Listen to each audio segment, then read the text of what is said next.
53. That gives me a chance to bring in our next guest analyst. He's batting cleanup. Oliver Slope, Blue Line Futures. Oliver, thanks for being on.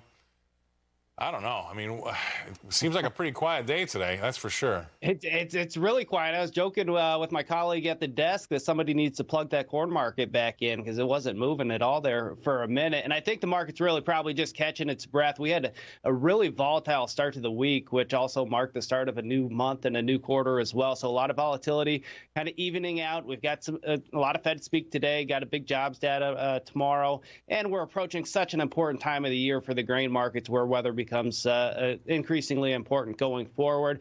So I think, taking a little breather in volatility today, but ultimately I expect it to pick back up as we inch further along into planting season.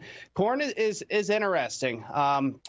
Obviously had that big move higher last week and then sold off to start the week. And, I was thinking potentially a little bit of a bear trap where we tripped stops and took out last week's lows and then we're able to rally back. But we just haven't gotten any follow through today, which is a little bit disappointing. But still, that thesis of a bear trap is still intact so long as 420 to 425 in that May contract can be defended. A break and close below that and potentially new lows are in the cards. Yeah, I mean, we need to see something start to materialize. Maybe not right away, but I mean, as those days come off the calendar, that short cover rally by the funds or some sort of weather event gets a little tighter, right? You need to have that happen sooner rather than later. So it doesn't have to happen tomorrow. I know we got a lot of time still left, but and we generally do kill the crop at least once a year. But just where do we start that rally from? I think is the big question. All right, stay right there. We're going to go away. We're going to pay some bills. We're going to come back and talk more with Oliver Slope. He's with Blue Line Futures.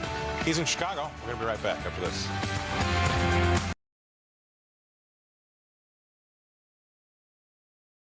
To our guest analyst, see what he's got to say about it. That's Oliver Slope, Blue Line Futures in Chicago. Anything jump out of you there, Oliver? Well, it's kind of the same theme as the grain markets that we talked about. A lot of volatility to start the week, and today it just kind of feels like some of these markets are catching their breath, and I think rightfully so. I think there's probably a little bit of upside potential here in the live cattle market. I think we just broke a little bit hard, but I do think that there's still going to be that looming headline risk over bird flu and potential spread of that going forward. On top of that is seasonally just not a strong time of year for cattle. And then on the outside markets, I'm a little bit concerned that there might be something going on behind the scenes there. We've seen a lot of these outside markets kind of being a little bit wonky here as of late, looking at the bonds, looking at the precious metals breaking out, gold making new contract highs, crude oil trading to new highs for the contract month, and that ties into inflation. So I think there's a lot of moving parts here. I think we're a little bit oversold in live cattle. We can probably close the gap with the cash market a little bit, but I wouldn't be holding my breath for a retest of the highs.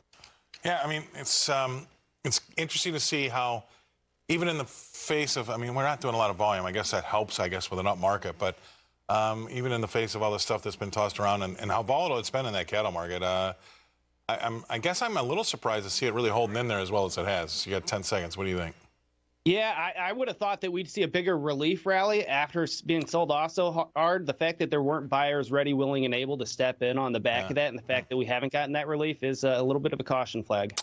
All right, great stuff as usual. Thank you very much. That's Oliver Slope. He's with Blue Line Futures in Chicago. Bring it back here and throw it back at Suzanne. Thank you so much, Scott. Of course, waiting to see how these markets